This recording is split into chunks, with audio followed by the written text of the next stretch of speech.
papel um pouquinho mais simples, é a nossa segunda conferência, o Rui, representando a Academia Olímpica, vai fazer as apresentações formais, e eu só gostaria de agradecer pessoalmente o professor Paulo, também ser apresentado pelo Rui, pela presença, e que me orgulha muito de ter ele aqui na casa, mais uma vez, e vocês vão ver no que se trata esse ilustre senhor.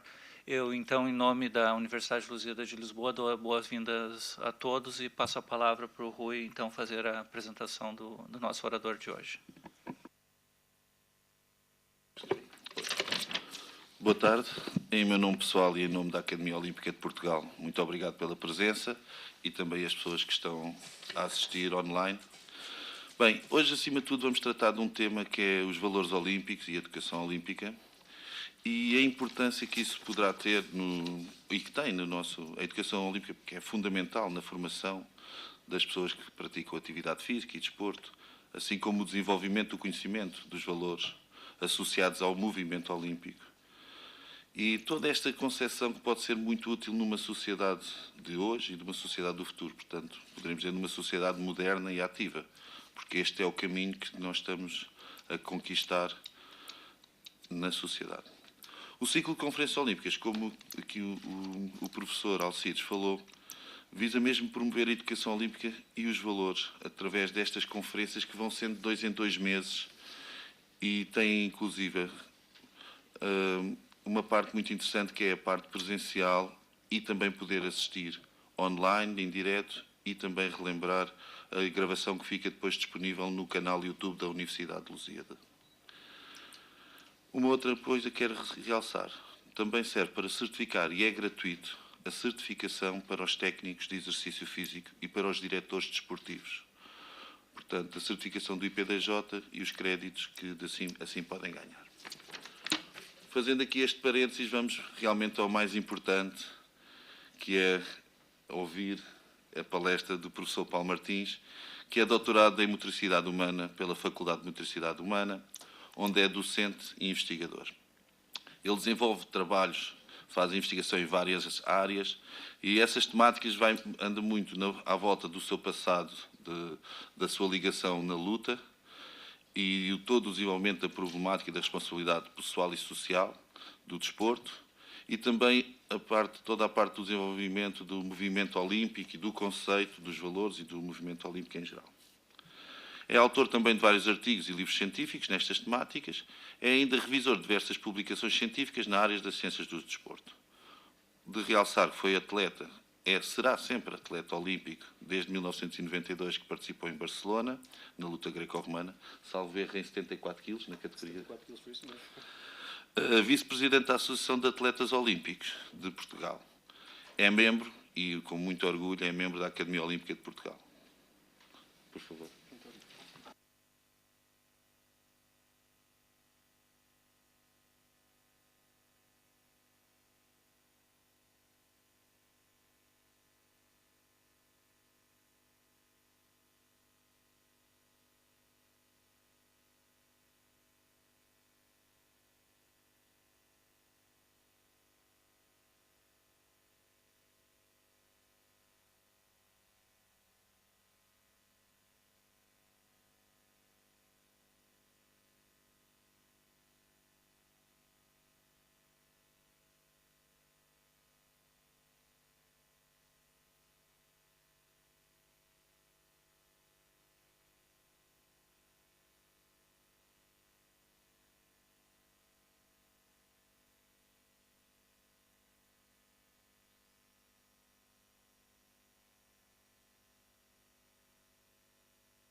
talvez uma viagem.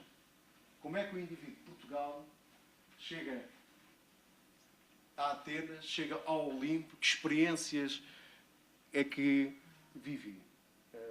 Às vezes é preciso olhar para o espaço físico das coisas. Está aqui. Olímpicos, vamos olhar para a Olímpia. Aquele é o espaço físico concreto da Olímpia. Aparentemente a Olímpia não existe. Já não existe. Já não existe. Se nós quisermos lá ir hoje, já não existe. Há um conjunto de razões, desde um cataclismo que fez com que ele hoje não exista. Ora bem, mas hoje existem algumas ruínas, ficaram algumas coisas do que foi Olímpia.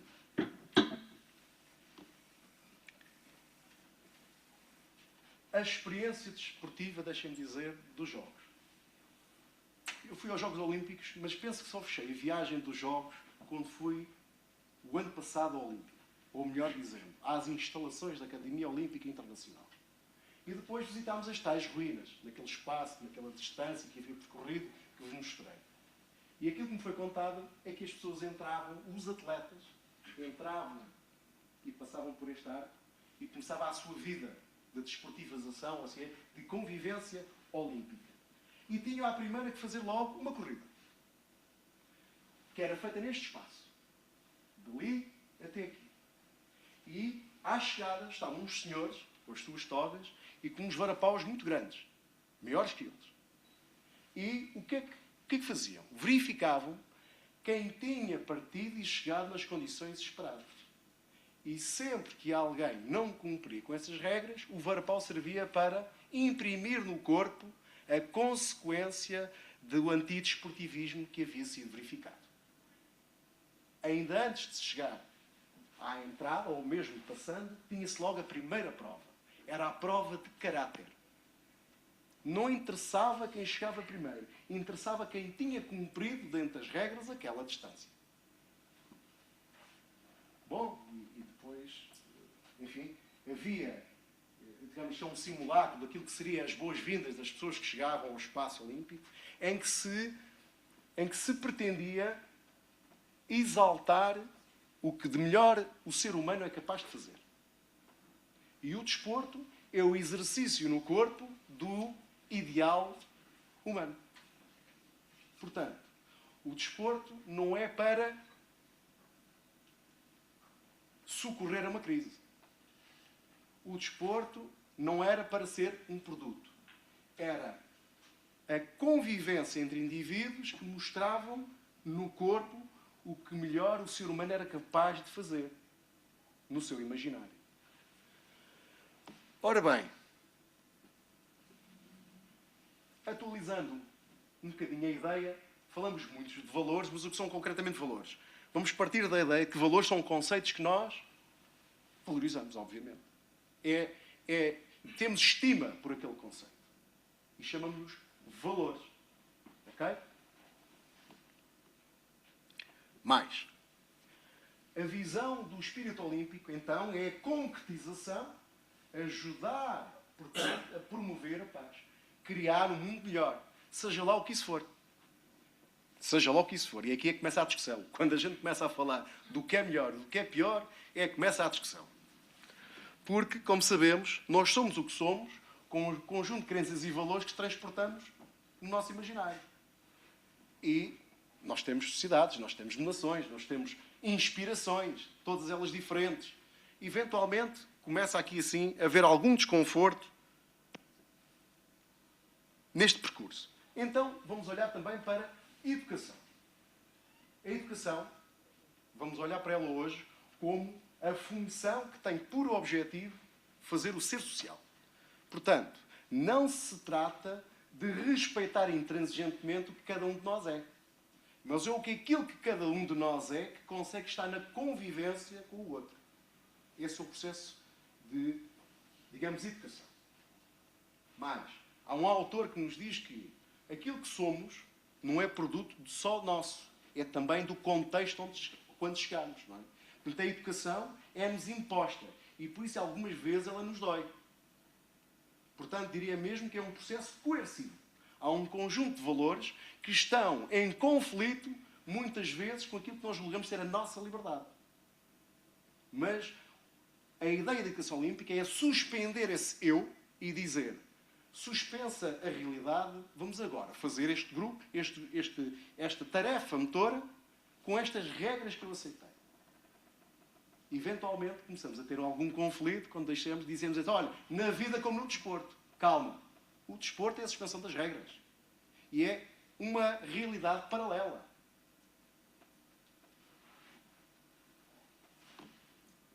Mais.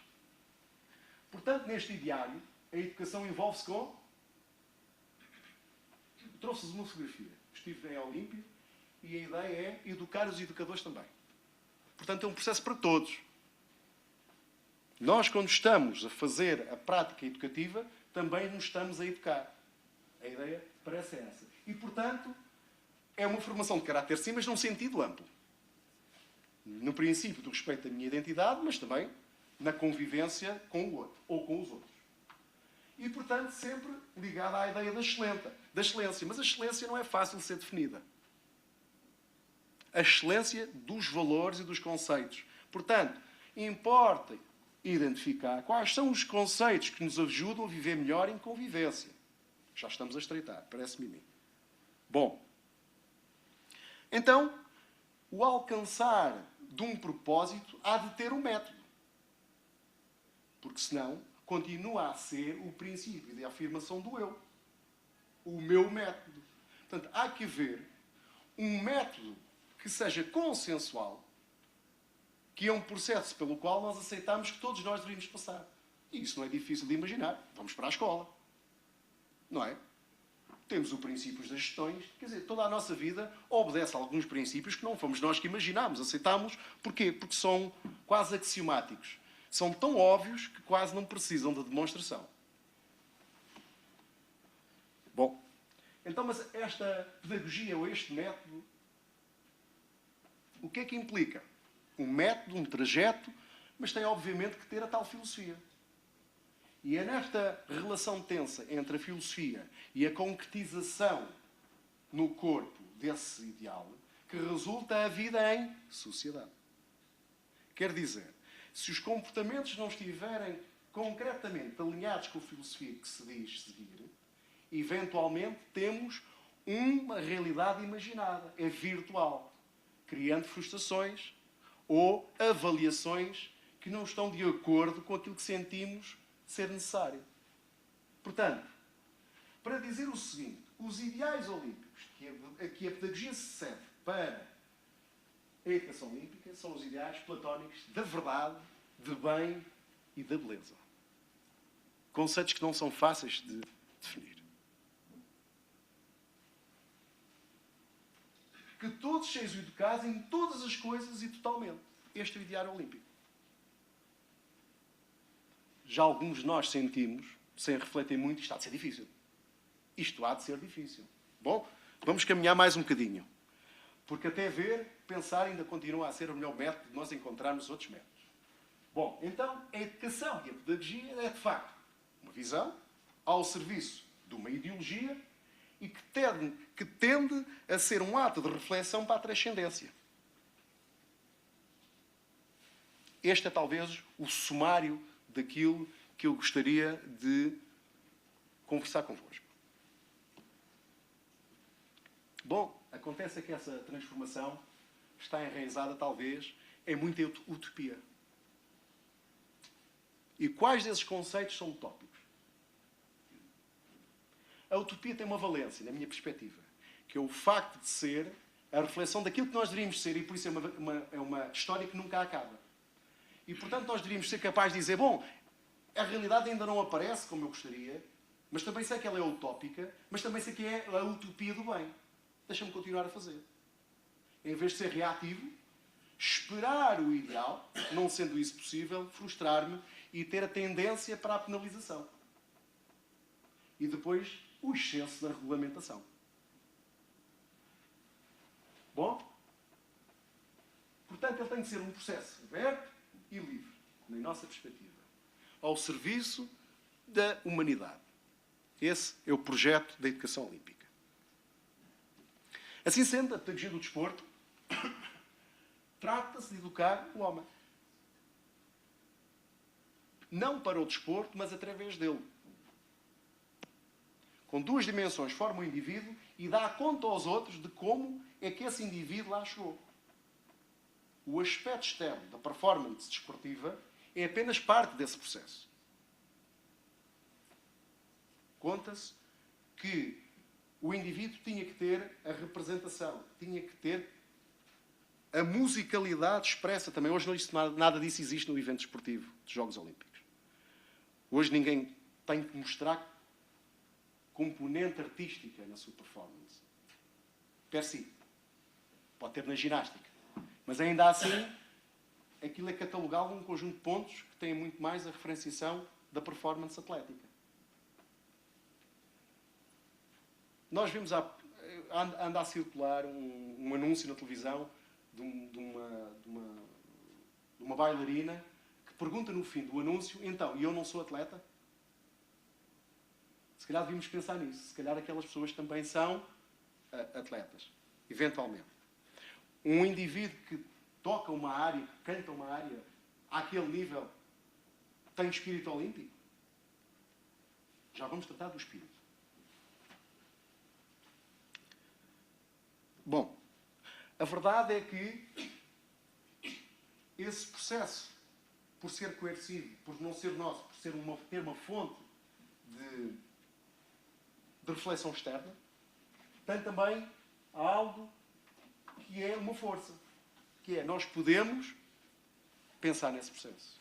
Isto é, ou decidimos promover a convivência, ou no limite estamos a promover o ódio, pelo extremar das partes.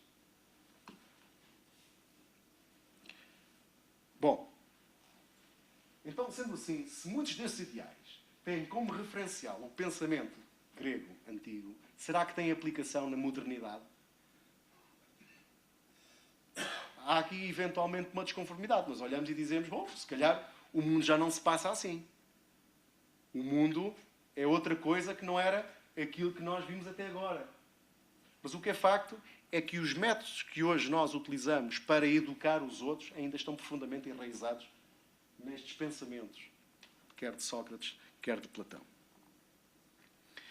E, portanto, a ideia de que a educação deve ter a participação ativa de cada um de nós.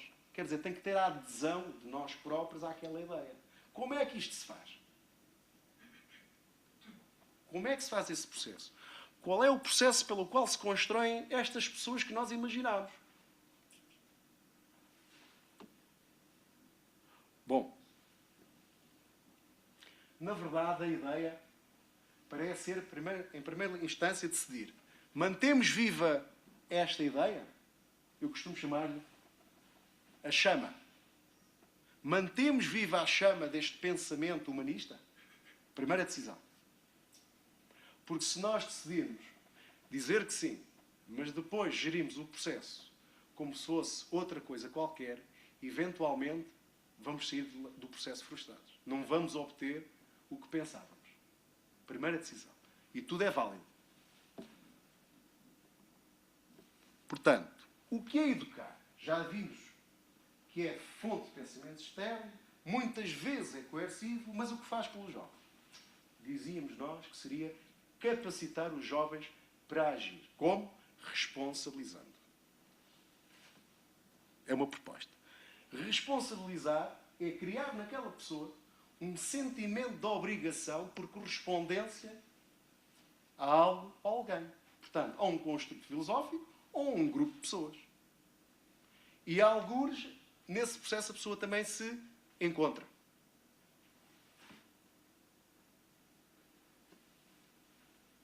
Dois níveis. Portanto, há uma dimensão pessoal, há uma dimensão social. Portanto, os valores que parecem estar a convergir para esta construção, do ponto de vista pessoal, seriam: o indivíduo tem que ser capaz de estar em autocontrole, tem que ser capaz de valorizar a obtenção das coisas pelo esforço, e por isso é ele próprio que imprime as suas metas, as suas etapas, Portanto, isto pede muito ao indivíduo, que é a participação ativa no seu próprio processo de construção. Ora bem, e isso não se faz sem perseverança e sem uma certa harmonia pessoal. O que significa que os processos educativos devem de considerar o ritmo de cada um de nós, e a ciência já demonstrou que nem todos nós temos o mesmo ritmo. Não é? Há uma ciência que até estuda só o biorritmo. Há pessoas que têm estados de vigília diferentes. Portanto, o processo educativo começa a ter problemas quando começamos a encontrar também a pessoa. Numa dimensão mais social, a ideia é a ideia de liberdade, mas é uma liberdade que é de uma convivência pessoal, mas também com a convivência do outro. O regime que ali deve estar em presença será essa paz. Isto é, eu discuto na diferença e na igualdade, sem chegar nunca ao confronto físico. Esta é a ideia que me parece ser interessante. E depois ser capaz de, genuinamente, de uma forma autêntica, querer superar-se, ser-se melhor hoje do que se era ontem, para manter uma convivência que nós chamamos de competição honesta. Portanto, isto requer que eu me conforme muitas vezes com as regras. Eu, se fizesse a regra, talvez não fizesse assim, mas, num ato de disciplinas, conforme com aquela regra, aceito fazer aquilo daquele modo. Ora bem, chegados ao desporto, há uma ideia que parece estar agora a fazer doutrina, é que há desportos que são mais formativos que outros. Há desportos que conseguem, por via do lobismo, que são desporto formativo. O Conselho da Europa considera desportos formativos, quer dizer, os outros não são. Mas há desporto que não seja formativo. A estrutura técnica do desporto, e já vamos ver isso um bocadinho mais à frente, não tem códigos éticos. São regras de performance. A estrutura técnica não pede comportamento ético ao atleta. Mas é o ambiente que se proporciona através de uma liderança orientada para uma certa ética que faz esse resultado. E, portanto, talvez devêssemos repensar um bocadinho desta ideia de que desporto formativo é só resultado. Todos nós sabemos de forma quase dedutiva que não é. Mas não sabemos muito bem o que é que fizemos que a determinada altura passou a ser. A ideia é de que cada um de nós provavelmente não começa a acentuar que o meu desporto não é meu. É o desporto que eu fiz. É o desporto que eu faço. É o desporto que eu falo dele. E que vivo desta maneira. É uma proposta. Bom, vamos olhar um bocadinho, então, como é que se pode alcançar este conceito. Através da utilização da energia emocional que cada um de nós tem. Que também conhecemos numa palavra por motivação. Portanto, que motivações nós fomos capazes de identificar que permitem que nós possamos alcançar este desígnio? Primeiro, nos últimos 40 anos, duas grandes teorias têm feito doutrina nas motivações. A teoria da autodeterminação e a teoria da realização de objetivos. Isto significa que o indivíduo procura autodeterminar-se através de um sentimento de competência. Eu consigo fazer bem as coisas e por isso quero continuar a fazer. Fidelizo-me à modalidade ou à tarefa que estou a fazer.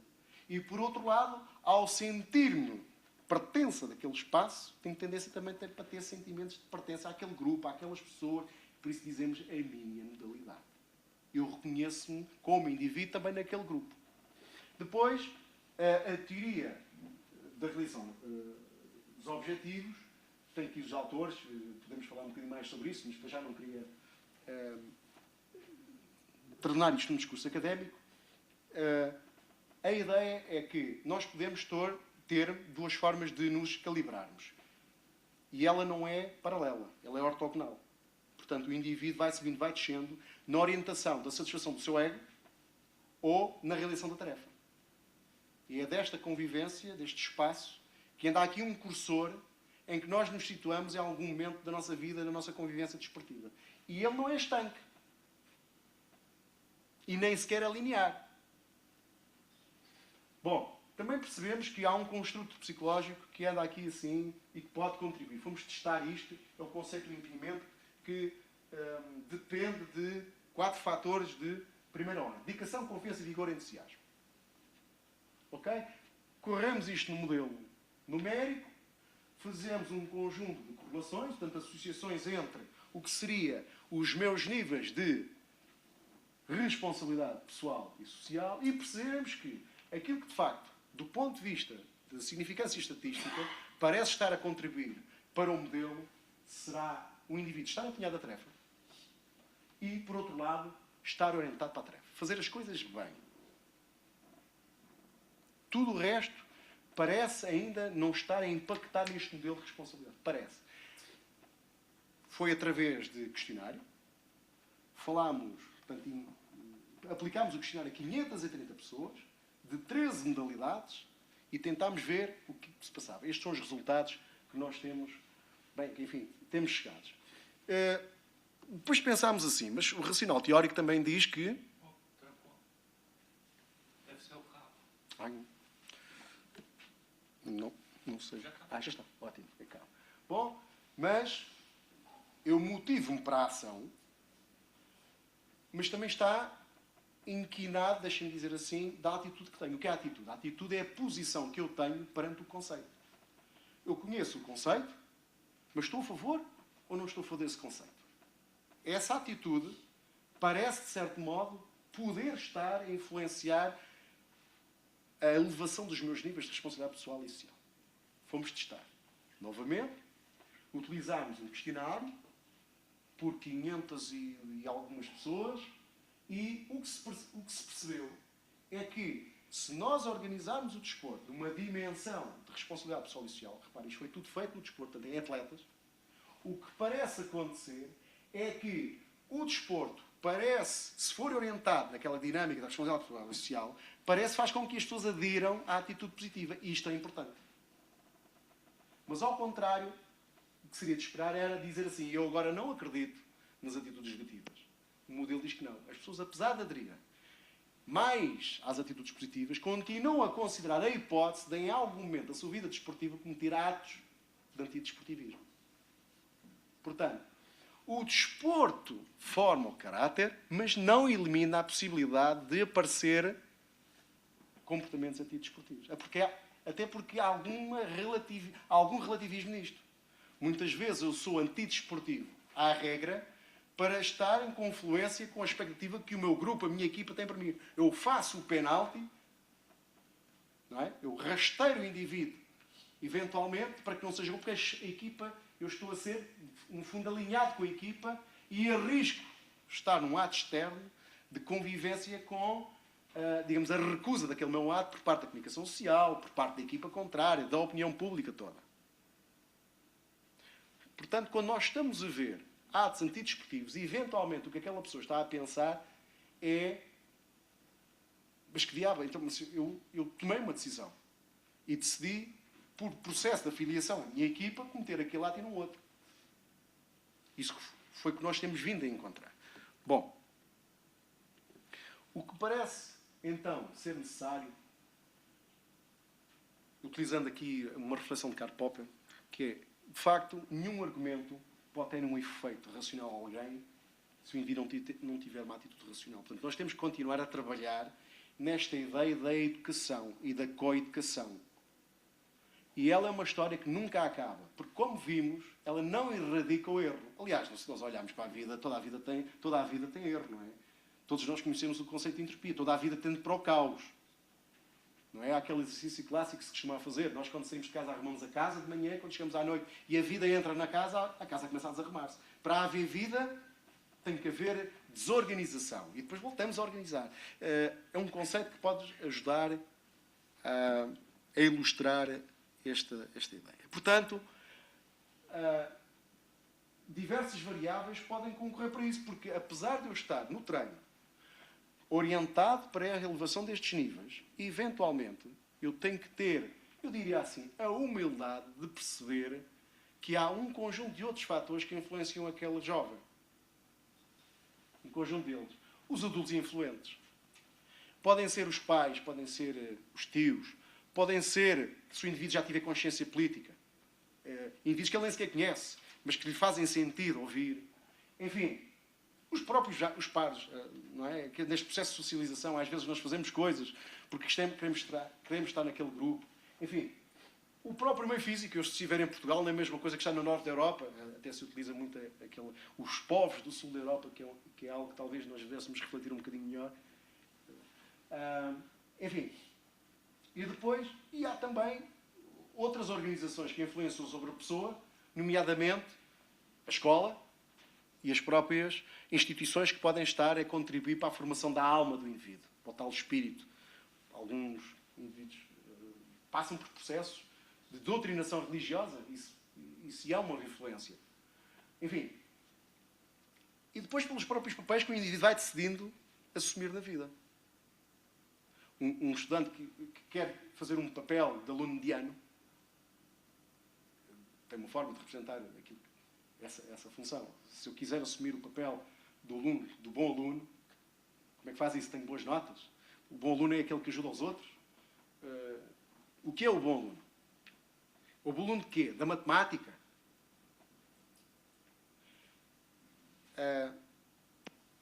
Na Academia de Ciências da Antiga Grécia, de Platão, conta-se que havia uns dizeres no cimo da porta.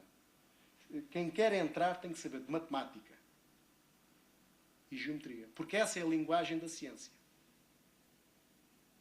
Quer dizer, eu até posso saber o conceito, mas se não souber relacionar-me daquela maneira com o conhecimento, também não tenho direito à entrada. Essa é a ideia de excelência. Não tenho dúvidas que ainda seja assim. E à frente vamos tentar ver porquê. Outras preocupações, por exemplo, que na antiga Grécia não se tinha.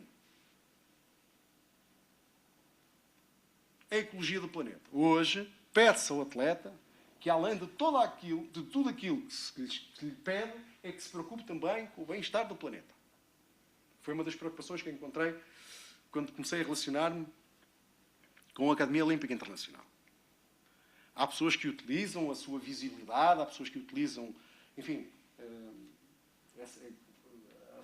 as instituições onde trabalham para imprimir essas preocupações. Portanto, há aqui um salto de modernidade que foi feito e que nós muitas vezes não nos apercebemos. E, portanto, mas o homem continua a ser um homem de desejo. O homem é muito mais percurso do que meta. Há até um poeta que diz que, português, essa de Queiroz, dizia assim: o homem bom é aquele que, independentemente da meta que chegou, viveu o percurso que fez. Talvez valha a pena pensar que muitas vezes aquilo que nos move também é um certo mal-estar, para observarmos também a realidade que vivemos. Mas a ciência também já nos disse algumas vezes que ambientes positivos veiculam melhores soluções e formas de convivência melhoradas. Então, eventualmente, nós temos que pensar na nossa organização desportiva como é que nós poderemos promover ambientes positivos. Mas o que se tem percebido também é que muitas vezes aquilo que se pretende pela condição humana é quase um ato divino no comportamento atlético. Em algum momento, Aristóteles escrevia sobre esta ética que o indivíduo deve recolher-se a momentos de introspecção para se conhecer, para alcançar o conhecimento, mas que esse conhecimento só deve ser validado quando é útil na convivência com os outros. Porque senão, mantemos-nos na filosofia. Há um desconforto, há um mal-estar, há, de facto, esta angústia da condição humana de não ser aquilo que desejava ser.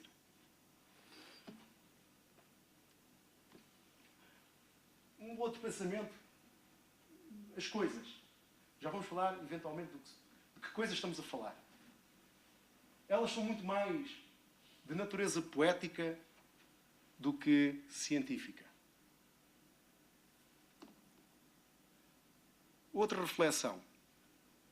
Provavelmente, nós deveríamos questionar os mitos. Provavelmente. Um atleta não é um mito. Não conheço nenhum método de construção de mitos concretos. Eu talvez parasse por aqui, deixando estas ideias, para nós podermos conversar. Não tenho certeza do que disse, são as coisas que fui lendo, fui construindo, é o meu trajeto, e com aquilo que consegui fazer hoje, com a vossa presença, é isto. Vou-me sentar um bocadinho e beber uma água, se não licença.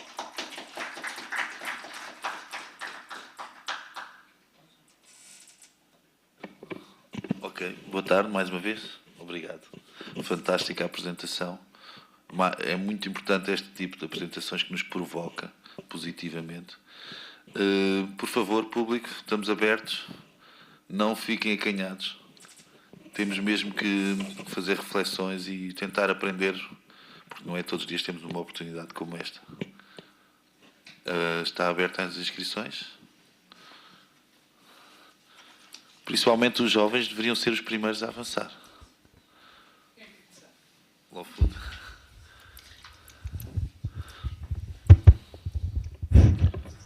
Não. Olá, boa tarde. Meu nome é Nuno Fialho, sou do CNAPEF.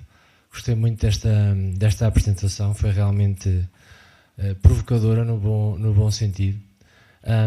Eu gostaria de ouvir a opinião do Paulo, no sentido de contribuir um pouco para a discussão que existe agora neste momento sobre o que é que deve ser o currículo de Educação Física. Portanto, tendo em conta as mais-valias do que é uma educação olímpica e tendo em conta que há alguns cruzamentos entre aquilo que se pretende na educação física e a educação olímpica, eu gostaria, julgo que caminhamos no mesmo sentido, digamos assim. Eu gostaria de perceber efetivamente qual é que pode ser, na sua opinião, o contributo da educação física para estas metas que nós vimos aí a nível da educação olímpica, no desenvolvimento pessoal, social, por aí. Ok, obrigado. Obrigado pela pergunta, Armando. Vou tentar ser mais claro que conseguir. Eu penso que a educação física, nos seus objetivos, tem muito clara a orientação que quer seguir relativamente à formação de indivíduos. Não me parece tão clara que haja a vontade política para a concretização desse mesmo plano. Mas o que me perguntou é o que é que pode mais a educação física fazer para que se possa afirmar com mais força nos desígnios que promete. Eu penso que há um excesso de modalidades no currículo escolar. Há que ter a coragem de dizer que a disciplina de Educação Física não é um microssistema das federações. Temos que parar com a esquizofrenia de se querer colocar todas as modalidades que têm aspirações à participação olímpica, acharem que é através da disciplina de Educação Física que nós conseguimos inscrever no imaginário político a importância dessa modalidade. Há que haver a coragem de dizermos esta disciplina tem estes objetivos e os meios de os alcançar através de uma tecnologia que chamamos de desporto é concretizado desta forma. Se nós olharmos hoje para os planos nacionais de educação física, quase ninguém entende a quantidade de tarefas motoras que é preciso fazer para se perceber o ideal da honestidade. Eu tenho dúvida que se precisa fazer tanta modalidade para se conseguir explicar de uma forma ativa um conceito de honestidade. Vamos imaginar outros conceitos. Portanto, diria numa primeira nota que era ter a coragem de olhar para a disciplina e para a tecnologia que se lá coloca. Dar tempo ao tempo. Há conceitos que são difíceis de entender, mas o que se precisa às vezes é tempo de convivência com o conceito. E não é fazer mais da tarefa motora que se faz com que a pessoa entenda o conceito. Às vezes é desocupá-la. É preciso às vezes desocupar os miúdos de tarefas motoras para que eles tenham tempo de conversar com o professor. É preciso ter essa coragem, na minha perspectiva. Depois, reduzido essa, ou não, ou aumentado, se calhar mais desportos, outras modalidades. Eu costumo dizer, a primeira pergunta, quando estou na minha ação diária de aulas, em que ensino também a modalidade que pratico há já 35 anos, é que numa disciplina de Educação Física, os senhores que se pretendem ser professores de Educação Física, qual é a justificação que dão para que esta modalidade esteja no currículo escolar? Normalmente é absoluto silêncio na sala. Quer dizer, os alunos nem se questionam, vêm aprender isto e não questionam o professor. Não estão habituados à questão. Não estão habituados ao questionamento. Portanto, a ideia também será criar professores reflexivos na formação inicial de professores de Educação Física. Há, na minha perspectiva, e alguns colegas amanhã provavelmente vão impedir-me de entrar na FMH, mas há um excesso de tentativa de mascarar a atividade física de ciência.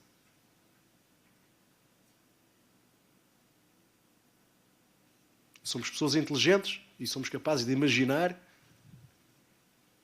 que disciplinas eventualmente podem estar a não contribuir tanto assim para a obtenção daquilo que nos propomos.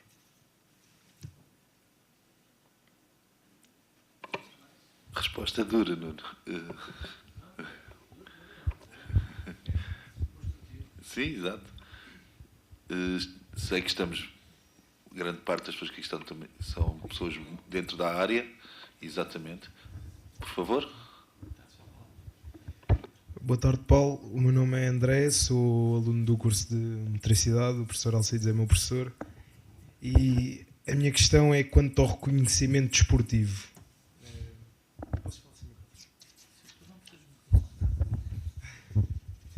Portanto, como o Paulo praticou e pratica uma modalidade que é a luta greco-romana, assim como eu pratico o boxe desde os meus 6, 7 anos, e uma enorme dificuldade que eu tenho em incitar é o não reconhecimento deste tipo de modalidades. Por exemplo, eu, para ir a um campeonato nacional, e estou a falar de um campeonato nacional, a média de horas que eu tenho que treinar mais ou menos são 5, 6 horas. Talvez o Paulo também sentiu isso. E enquanto que tenho amigos meus, campeonato nacional de futebol e tudo mais, eles treinam 1h30 por dia, porque é coletivo. Se eles falharem, tem lá uma equipa, mas nós contamos apenas com o nosso corpo, com a nossa mente, e muitas vezes mesmo com o treinador ali no ringue, ele não nos consegue ajudar. E aquilo que eu sinto é que não há reconhecimento dessas modalidades. Aquilo que nós sofremos, que eu hoje em dia sofro, aquilo que o Paulo sofreu e que outros amigos meus sofrem, colegas, porque o esforço é muito. A nossa cabeça tem que pensar todos os dias naquele combate, e não me deixa mentir. E sinto que mais tarde, por muito que nós consigamos ir a uns Jogos Olímpicos, ir a um campeonato do mundo, ter uma boa prova, não temos reconhecimento disso, nem de todo o trajeto. E quais são as medidas que eu acho, quero perguntar, quais são as medidas que acha que são fundamentais para isso se modificar? Eu não tenho resposta para isso. Mas tenho um pensamento. Primeiro, não concordo em 89% do que disse. Não. Eu deixo mentir mesmo. Eu deixo mentir. O processo para o qual nós entramos em conformidade com o mundo é, primeiro, percebermos o que é que eu posso fazer na minha ação diária para mudar esse mundo. Quer mudar o mundo, comece por si. E comece por si como? Sentindo melhor o que faz. Eu faço isto porque gosto. Eu faço isto porque isto me permite sentir partes de mim, formas de mim, de que dinheiro algum servirá para eu sentir. Que viagem alguma. A viagem... Há um autor que eu gosto muito, banda desenhada, que fez um boneco muito engraçado, que era o Tintim. E o Tintim viajou para o mundo inteiro. Teve experiências magníficas. Aquele autor nunca saiu da Bélgica. ele tinha medo de viajar. Imaginou o mundo. Portanto, ele fazia aquilo. Olha, e vou-lhe dizer mais, eu passei por um processo muito parecido. Eu tinha 11 anos, nunca fui um indivíduo muito talentoso. Aliás, o talento que dá reconhecimento, se quiser dizer assim, era outro. O meu talento era gostar muito do que fazia. E o meu treinador um dia disse-me assim, pá, tu és um indivíduo mais intelectual, eventualmente devias dedicar-te ao xadrez, pá, porquê que continuas aqui? E a única resposta que eu me lembrei de dar foi porque gosto. 13 anos depois estava nos Jogos. Portanto, o reconhecimento, se nós o queremos, temos que deixar que os outros o reconheçam. Pela nossa ação diária. Vá fazendo. Faça. Portanto, as medidas podem haver algumas medidas, mas isso não me parece ser o espaço que quisemos criar para discutirmos hoje. Nem me sinto habilitado em fazê-lo publicamente. Tinha que pensar um bocadinho mais. Mas eu diria, expondo-me, falando de mim, falando do meu trajeto e das coisas que tenho vindo a compreender através de muito estudo desta questão da ética e dos valores, é o que se me oferece dizer. Eu reconheço, chama-se André.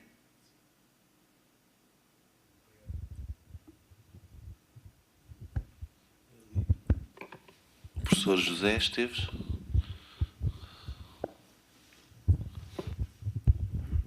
Boa noite, colega Paulo Martins, muito obrigado pela apresentação, pelas tremendas provocações que aqui nos deixou e realmente há um conjunto de reflexões que eu acho interessantes e uma delas, e quando a gente fala e a sua intervenção foi muito focada na questão dos valores, na educação dos valores e o desporto, os valores que nos pode transportar para a vida. Falou naquela questão fundamental da primeira prova que os atletas da antiga Olímpia tinham que fazer, era da questão de demonstrar o seu caráter. É evidente que nós estávamos a falar num mundo que não é o mundo de hoje. E a questão fundamental, e depois mais à frente tocou noutra questão, que é os nossos valores podem muitas vezes estar em contradição com aquilo que a própria prática nos impõe. E hoje em dia isso é perfeitamente, a gente ouve com frequência, um jogador vai isolado, o outro costeiro, e diz, fez-se uma falta útil.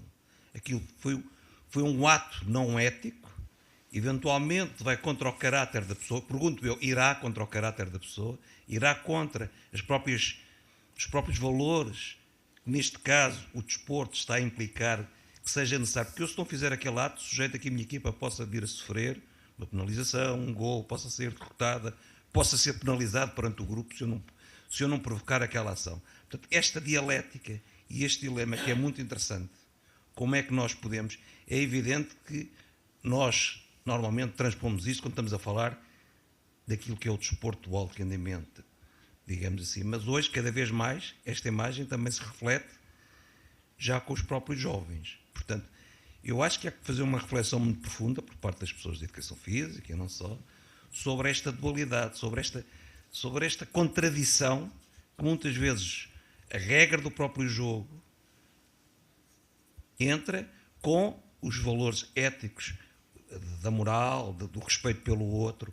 E, portanto, que reflexões é que nós podemos fazer mais acerca disso e qual deverá ser mais o nosso papel dentro deste conceito, digamos, eu digo, utópico do ideal olímpico, da educação pelo olimpismo. Obrigado.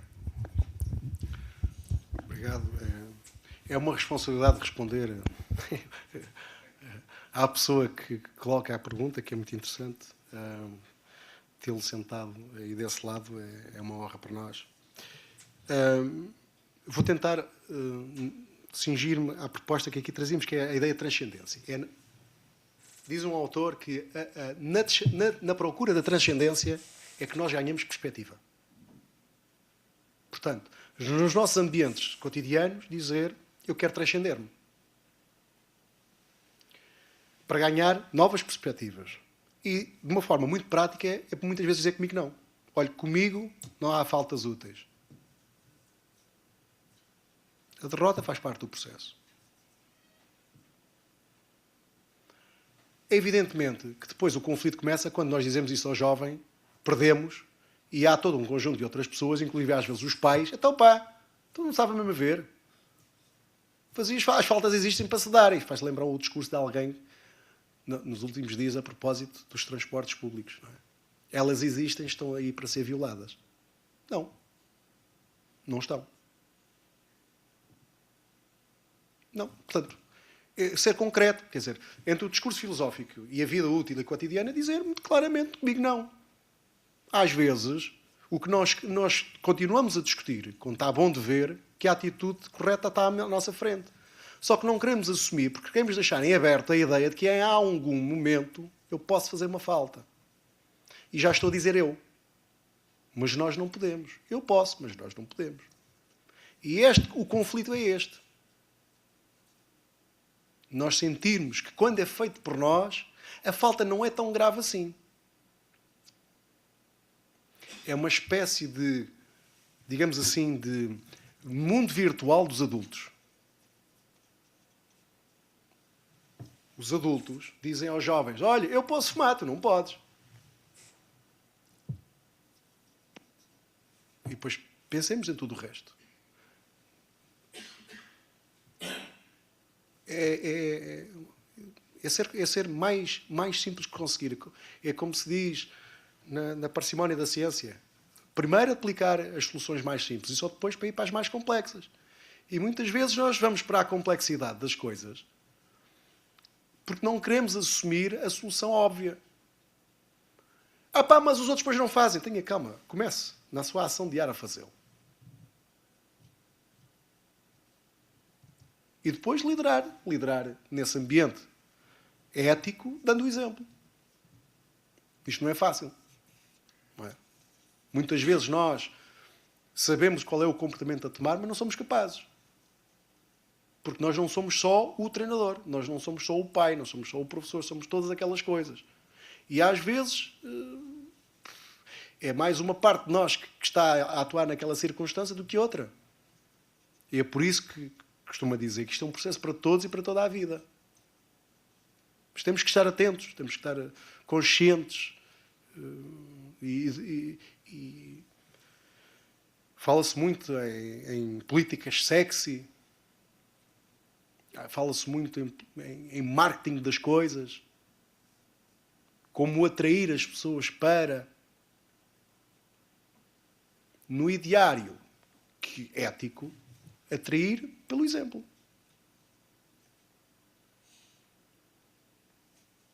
Só que o mundo não é assim. Nem um fenómeno olímpico diz que é, mas diz outra coisa, que é, pode ser assim. Como? Se participares.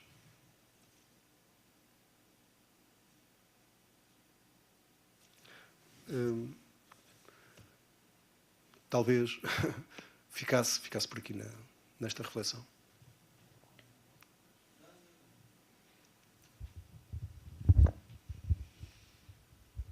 Muito obrigado, professor Paulo Martins, pela exposição. Gostei muito, embora seja de uma modalidade que só vai ser olímpica em 2020. Eu temo um bocadinho da minha modalidade, se a excelência arete de que nos falava o Aristóteles e que norteava efetivamente as antigas Olimpíadas, vai ser ou não benéfica para a minha modalidade, mas isso são coisas para resolver internamente. O que eu acho, indiscutivelmente, e o professor Alcides, enfim, que tem estudado e publicado sobre isso, é que, embora tudo isto se resuma ao nosso gosto, à superação, à aposta, à formação, à ética e aos valores, de maneira é que os modernos Jogos Olímpicos serão dignos representantes de muitos desses valores, ou se a coisa não se terá já perdido entre mentes um bocadinho, nomeadamente quando vemos escândalos em larga escala de dopagem de atletas que estão selecionados para esses eventos e que, de facto, se será lícito, será ético que seja esse o exemplo a ser legado num percurso olímpico e numa montra, digamos assim, como são por excelência as Olimpíadas, que efetivamente, a meu ver, têm já muito para lá daquilo que é a excelência desportiva e que têm muito a ver com a invasão, sobretudo, e compreendo claramente aqui, enfim, alguma frustração enfim, daquele colega das modalidades individuais, e aliás como o professor Paulo também, que não têm evidentemente e necessariamente a visibilidade que as modalidades coletivas têm, e que essas estão efetivamente enxameadas de profissionais, coisa que de certa maneira colide um bocadinho já com a própria noção de amadorismo que estava subjacente aos Jogos Olímpicos. Portanto, nós hoje vemos que há uma mescla de uma competição, enfim, um pouco injusta entre profissionais que o são e que fazem disso a sua vida, e em certas modalidades, indivíduos que, perdoem uma expressão bem conhecida entre todos que fazem desporto, são carolas que dão, enfim, o que podem e o que não podem para estar nos Jogos Olímpicos, porque normalmente vêm daquelas modalidades mais pobres e mais desvalidas enfim, do governo e dos apoios oficiais. Muito obrigado. Obrigado. Foi uma pergunta e uma reflexão. Pronto. Eu colocava a questão de que não ter visibilidade, na forma tal e qual como eu hoje entendo a prática desportiva, é um mérito, porque está também protegido. As modalidades que eu tenho vindo a observar que se tornam visíveis são quase que violentadas. O treino passa a ter a componente formativa para ter a mais performativa. Portanto, eu não tenho a certeza que aquilo que todos queremos, que é tornar visível o desporto, seja a melhor caminho a tomar. Provavelmente estamos melhor do que queremos estar. Porque não nos questionamos, porque provavelmente a maioria foi para onde não devia. Aquelas pessoas que fizeram diferença de gênio provavelmente não estavam alinhadas com a maioria. Portanto, aquelas modalidades que não são visíveis provavelmente deveriam questionar-se: eu estou errado ou estou certo? É uma reflexão que deixo. Por outro lado, a questão do doping. Eu estive numa comissão onde se falava relativamente ao doping. E o doping deveria ser combatido penalizando. Mas penalizava-se quem? O atleta. Quiçá o treinador. E ficava-se por aí. Mas o atleta não se dopa sozinho. O primeiro doping é a ideia que lhe é inscrita para a vitória. É o primeiro doping. É a ideia que se eu ganhar, vou ser mais feliz. Eu só sou feliz no futuro. Nunca sou feliz no presente. Nós nunca dizemos às pessoas: o senhor tem tudo para se sentir bem. O senhor é de facto um indivíduo que tem estas características, e estas características estão alinhadas com o seu comportamento no ambiente onde está, no momento de vida que está. Portanto, eu não tenho a certeza que tornar visível as modalidades e querer fazer parte do quadro olímpico, tal e qual como ele hoje ocorre, seja coisa boa para a formação. Eu tenho algumas dúvidas. Mas como sou positivista, julgo que muitas vezes nós temos que aceitar participar naquelas condições para depois, a partir de dentro, transformar essa realidade. Também aceito essa posição. Quando eu digo aceito, não é nos outros, é em mim. Eu não tenho atração pelos os cargos de liderança, mas muitas vezes há que tomar a liderança para poder transformar aquela realidade. Tornei-me treinador. O entendimento do meu percurso desportivo resultou que um dia me tornasse treinador, porque agora tenho uma ideia. A forma como eu senti, a forma como eu percebi isto, eu tenho que ser treinador. Eu tenho que ajudar estes jovens a crescer nas várias dimensões do que é o indivíduo. Sendo certo que às vezes a performance não é aquela que os outros esperam dele, mas aquilo que eu espero dele é muito mais do que isso, nas outras dimensões. Portanto, se nós conseguimos relativizar isto e progredir e na nossa ação diária, na nossa sessão... alguém dizia assim... alguém não, Martin Luther King dizia assim: para que o mundo seja um lugar pior, basta que os homens bons nada façam. Portanto, temos que ter também a coragem de fazer, de sair para a rua e dizer: tenho uma proposta. E o que me parece é que tornou-se o ambiente desportivo algo que aquelas pessoas que acreditam nestes valores não se sentem atraídas para lá estar. Mas há que haver a coragem. Porque a vida também não é só fazer o que se gosta, não é? Ou da forma que se gosta. É tal o encontro com o outro. Enfim, é o que diria, por enquanto. Obrigado. Continuamos abertos. Jovens, aproveitem para... Ou não? Boa noite, Paulo. Boa noite. Parabéns. Tudo bem, Tiago? Tudo ótimo. Eu queria também aqui entrar um bocadinho em provocação e tentar aqui de algum modo relembrar o passado.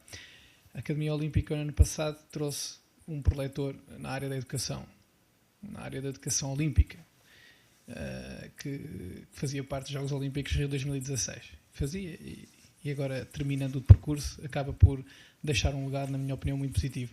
Não sei se estás a par do programa Transforma, mas o programa Transforma, depois de 4 anos, eu tive a possibilidade de fazer a avaliação de impacto desse programa e verificámos que um dos indicadores com maior peso fatorial foi exatamente o facto das pessoas que responderam ao inquérito acharem que os valores olímpicos e paraolímpicos tinham sido transmitidos de uma boa forma. Portanto, tinham chegado aos alunos. Isto levou, de algum modo, depois de vários relatórios, a perceber o Governo que o programa tinha um impacto positivo. E hoje o programa foi comprado pelo Ministério da Educação e vai ser implementado em mais de 7 milhões de escolas. A pergunta que eu te faço é simplesmente esta. Achas que nós estamos muito atrás?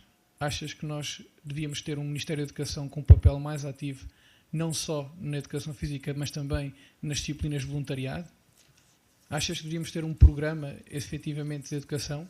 Se cabe à Academia Olímpica de Portugal ter uma reflexão sobre isto, cabe ao Comitê Olímpico de Portugal, que já tem, acho eu, um programa de educação, mas por que não adotar este programa que foi tão valorizado nos Jogos Olímpicos mais recentes? O que é que tu achas? Acabado de te ouvir, dá a ideia que tudo está bem. Há uma panaceia que vai chegar a 7 milhões de escolas e que definitivamente vai colocar isto naquela realidade virtual que nós acabamos de falar. Portanto, a reflexão que eu tenho para dizer, ainda bem. Cá estaremos para ver. Agora, eu conheço muito bem os métodos de investigação. E sei que programas de compreensão de realidades em ciências sociais que estão a algures entre o número, que sobrevive através de modulações e de standardizações numéricas, vai-se perdendo muita informação. Isto quer dizer que há de haver informação que se perdeu. E aquilo que se perguntou foi a percepção das pessoas.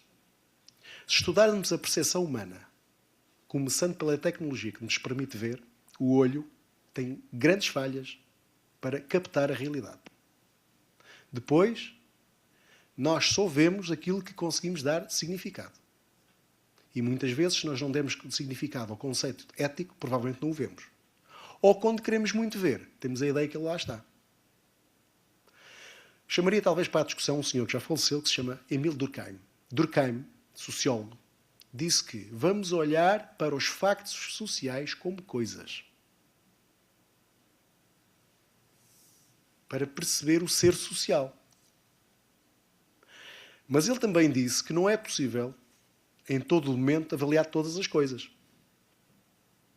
Portanto, eu tenho alguma dificuldade, não conhecendo o programa, porque foi por aí que comecei, não conhecendo o programa, e, portanto, não conhecendo todas as variáveis que estão no programa, que deu depois, penso que terás utilizado aqui equações estruturais, por aí.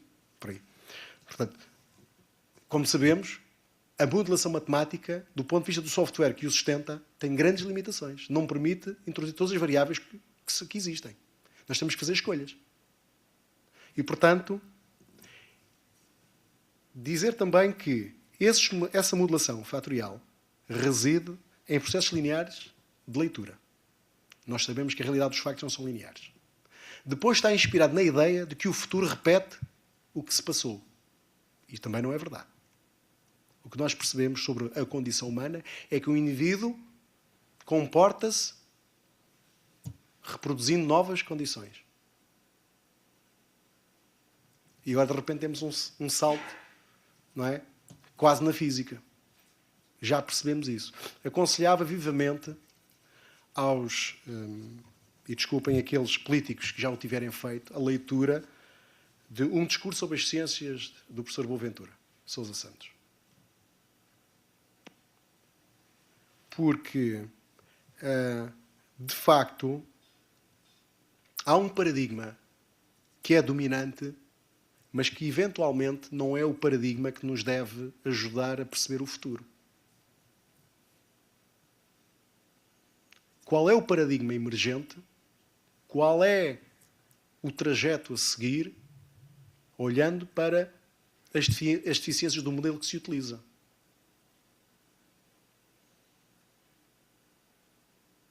Esta é a grande dificuldade da ciência.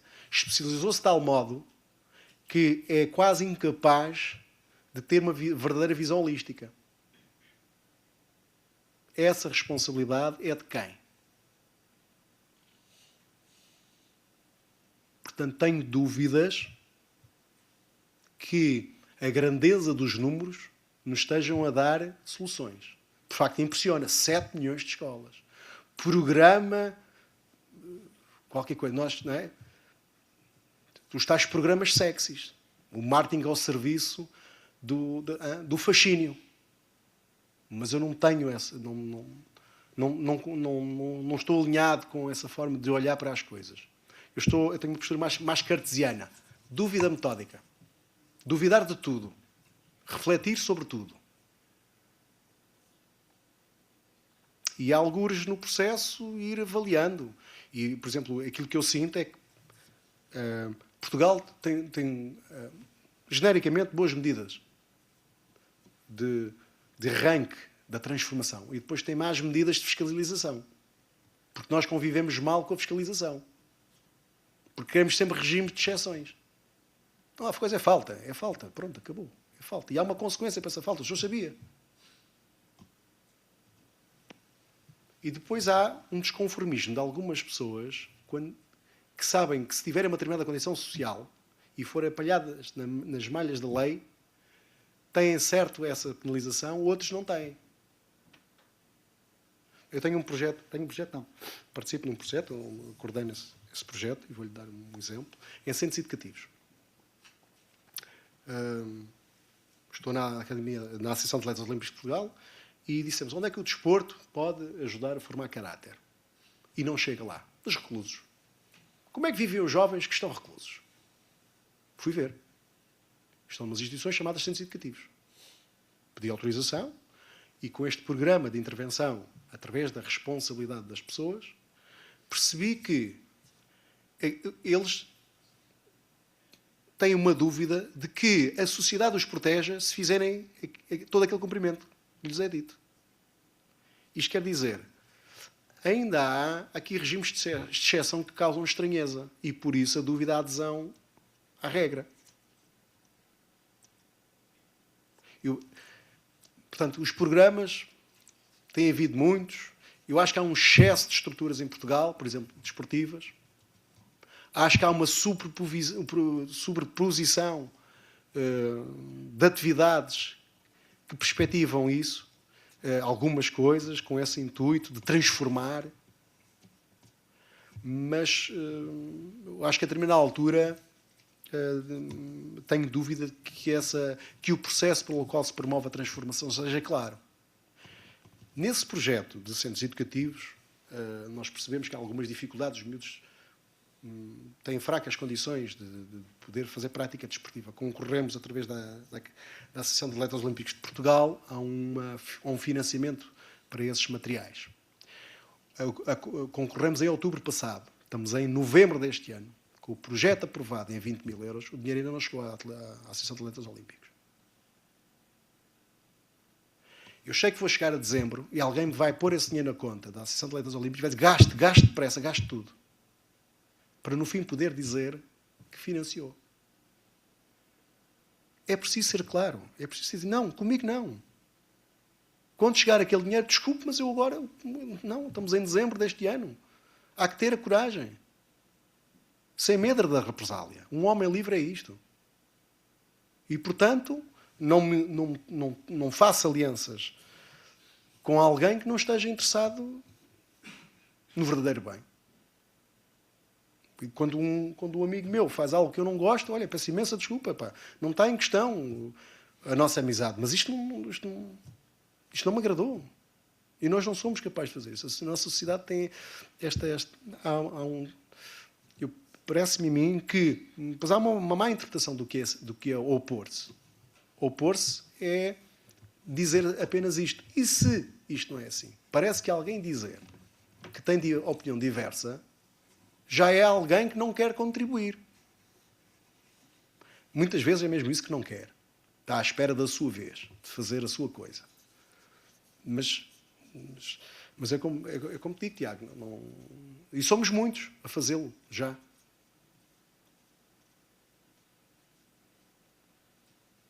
Eu acho que uma última pergunta ainda cabe. Nós temos 5 minutos, nós estamos combinados de terminar no horário, assim como começamos um pouquinho atrasado, que espero que na próxima vez não seja tanto. Alguém gostaria de fazer uma última pergunta? Eu tenho uma, então, na carta da mãe. A questão da educação olímpica, eu queria voltar um pouco ao tempo do Coubertin, quando ele foi nas escolas de rugby inglesa, ao próprio escotismo, quando ele buscou aquele entendimento da essência da construção dos valores e de cidadãos melhores para o desenvolvimento de uma sociedade melhor através do desporto, que também acaba por ser educação olímpica, educação pelo desporto, na construção de uma sociedade melhor, o desporto enquanto instrumento de uma sociedade melhor. Onde que se perdeu o desporto? Eu não sei se é uma pergunta talvez muito histórica, mas eu acho que onde é que o desporto se perdeu, que se transformou nessa panaceia, nesse mar de coisas que o desporto é hoje, e muito menos construção de bom cidadão? É uma pergunta difícil. Vamos talvez pensar sobre isto. Começou quando, eventualmente, se considerou a ideia de que os jogos se deveriam transformar num produto. Que as nações são marcas. E as marcas querem vender alguma coisa, não é? Porque a TV tem que ter um rendimento. E que rendimento é esse? Afirmar uma política, um ideário? Eventualmente por aqui. Quando, por exemplo, nos destinos de gestão dos Jogos Olímpicos, continuamente foram os mesmos grupos a liderar o processo. Portanto, o princípio da alternância de poderes não se verificou. Ter a coragem de dizer, fiz um ciclo, retiro-me, é a vez de outro. É um princípio que eu sigo. Alternância de poderes, porque todos sabemos mais. Portanto, nós, enquanto líderes, de sermos capazes de dizer, eu não sou o Messias. Porquê uma posição messiânica? Porquê que eu tenho, só eu é que consigo transportar? E o movimento olímpico tem muito esse caciquismo. Basta olhar-se para o conjunto de mandatos que cada presidente faz, é muito extenso. Há princípios que nós não observamos. E estes são simples, são óbvios. Claro que depois mercantilizámos os atletas. Convidámos-los, se calhar, a doparem-se. Não é? Quantos atletas no passado tiveram que fazer os seus jogos e as suas atividades infiltrados? As pessoas atentaram quanto a si próprias para corresponder aos desejos de outros. E pensámos, não, eu a quis. As próprias pessoas assumem, eu a quis, mas será que quisemos mesmo? Portanto, há aqui muita coisa que pode ser estudada. Mas, na minha perspectiva, enquanto alguns princípios óbvios, que é a alternância de poderes, e de se sentir os jogos como algo que não está ao serviço de mercados, e também não vive no paradigma da inevitabilidade. É inevitável. Temos que aderir porque senão perecemos. Isso não é verdade. Pode haver outra existência. O desporto é uma convivência, o desporto é uma exercitação dos tais ideais. Mas Mas, enfim, quer dizer, que me parece um projeto muito mais exigente do que ser mais alto, mais forte, mais longe, por aí fora, não é? E, portanto, nós tornámos o desporto muito biológico, menos cognitivo. Mas primeiro vamos aos princípios que nós admitimos que concretizam inspirações. E um deles, a alternância de poderes, e esta ideia de que o desporto não é mercado. Vamos fazer diferente e ver o que dá. Talvez eu começasse por aqui.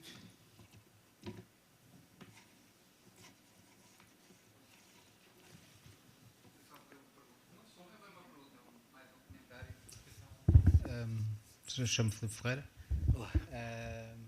Eu não ouvi bem o nome. Filipe Ferreira. Filipe Ferreira. Tá. Conheço. Sim, Ao perfeitamente. Paulo a brilhante exposição. Estamos a ficar diferentes, não é? Muito diferentes. Mais 25 quilos em cima. Pois. É uma certa diferença. Eu acho que há aqui alguma confusão entre valores olímpicos e valores relativos aos Jogos Olímpicos. Portanto, o movimento olímpico é muito mais do que os Jogos Olímpicos e abarca muito mais pessoas e muito mais atividades. Eu sou professor de Educação Física, sou professor de Desporto Escolar e vejo uma grande diferença entre as aulas de Educação Física e as atividades do Desporto Escolar, onde é muito mais visível e muito mais fácil transmitir valores olímpicos do que propriamente nas aulas. As aulas são mais repetição de tarefas motoras, de exercícios, onde, de facto, há poucos valores. Logo à partida, há poucas regras. Nós, na Educação Física, contornamos as regras todas, eliminamos praticamente o desporto formal e depois aqui torna-se muito mais complicado de falar sobre os valores. Raramente se fala, para dizer a verdade. Quando se passa ao desporto escolar, que é talvez o nível mais simples do desporto, aí sim começa-se a transmitir alguns valores. E aí, felizmente, nos escalões mais baixos, consegue-se fazer um trabalho bastante bom. Eu fico bastante agradado, hoje aqui, por exemplo, quando há essa preocupação, que quando eu tirei o curso há 20 anos atrás, não havia propriamente uma cadeira de ética ou não havia essa preocupação dos professores. Portanto, logo na formação de professores há esse problema na formação inicial. Por outro lado, esperava também aqui alguma distinção entre a educação física ou professores de educação física e os clubes. Também há cerca de 10 anos, talvez menos, há cerca de 5 anos, começou a haver a preocupação de integrar a ética, ou módulos de ética, nos cursos de treinadores desportivos. Antes não havia essa preocupação. Temos um problema de facto aí, que é, temos treinadores com 10, 15, 20, 30 anos, que não tiveram nunca essa preocupação por parte das federações na sua formação. E agora, nos últimos tempos, não sei se é uma crise de valores, se são valores diferentes que existem, há mais essa preocupação de tratar disso, especialmente nestes últimos anos de crise. Mas eu gostava que os valores olímpicos pudessem ser mais transmitidos numa fase inicial e serem dados a conhecer, porque a maior parte das pessoas está a falar sem muita preocupação em saber quais é que são especificamente os valores olímpicos determinados pelo Comitê Olímpico Internacional e aqueles valores que nós achamos que devem ser integrados na educação para os valores através do desporto. Obrigado. Não havendo pergunta, vou fazer só um comentário. Eu questionava-me, como professor de Educação Física, que não teve formação em ética, consigo fazê-lo quando estou no ambiente do desporto escolar.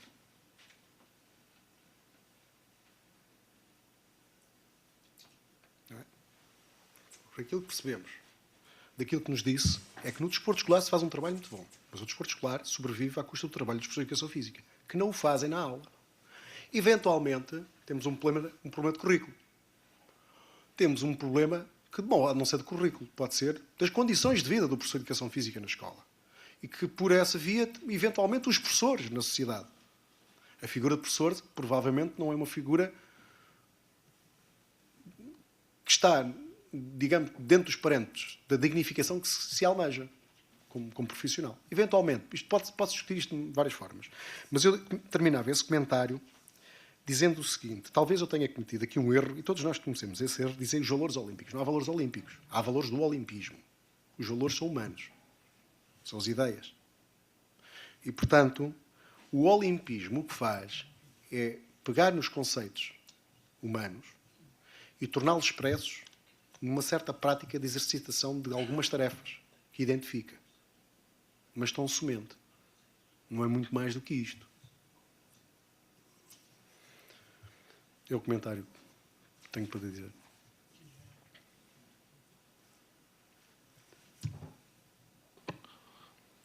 Vamos, sendo assim, finalizar.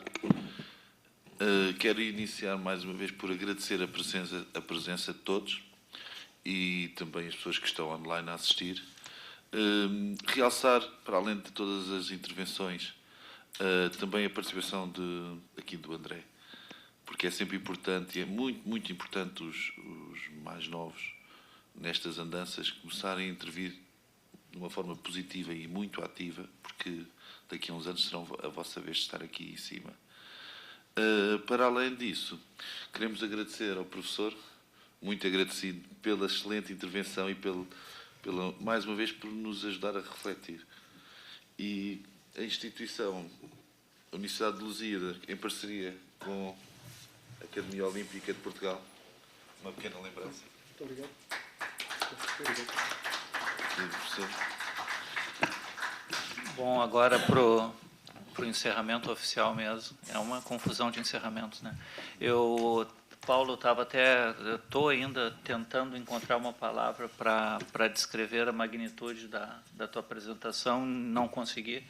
Então, fico meu muito obrigado. Eu acho que representa muito bem o que eu quero dizer. A meu ver, é indescritível a quantidade de informações, a qualidade e o nível da apresentação que o Paulo nos trouxe hoje. Eu estou muito feliz e agradecido mesmo. E, dessa forma, então, só desculpa, a nossa próxima apresentação... Estou ficando velho já. 26 de janeiro. Dia 26 de janeiro, então, nós temos uma conferência sobre os valores no desporto paralímpico. Ou paralímpico é uma confusão também do conceito. Se é paralímpico ou paralímpico, a gente trata disso, então, daqui a 2 meses. Então, agradeço a presença de todos e dou por encerrada a nossa conferência de hoje. Muito obrigado.